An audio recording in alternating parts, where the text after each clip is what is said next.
Bonjour les amis des toutous.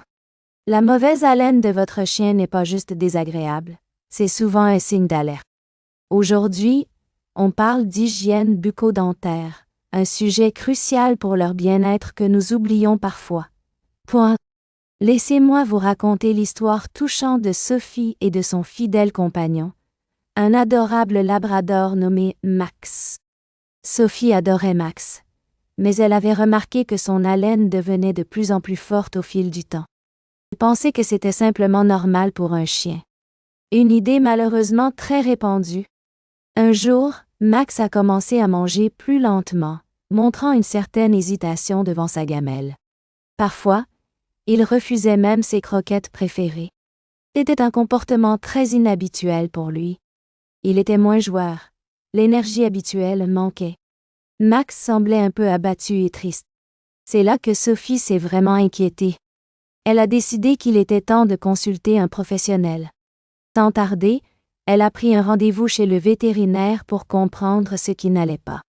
Le vétérinaire a examiné Max attentivement, en portant une attention particulière à sa gueule.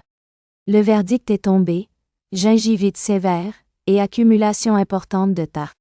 C'était douloureux pour Max.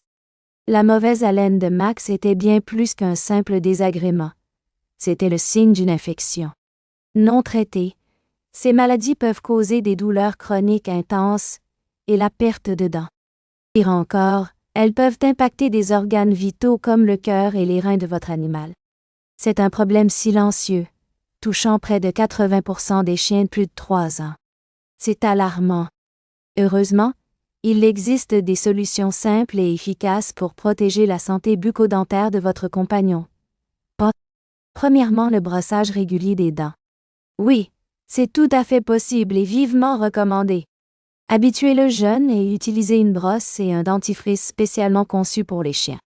Deuxièmement, proposez-lui des jouets à mâcher ou des friandises dentaires spécifiques qui aident à réduire le tartre. Troisièmement, une alimentation de qualité adaptée peut grandement contribuer à limiter l'accumulation de tartre. Et surtout, n'oubliez pas les visites annuelles chez votre vétérinaire pour un contrôle bucco-dentaire professionnel. N'attendez pas que la douleur s'installe. Prenez quelques minutes pour vérifier régulièrement la gueule de votre chien.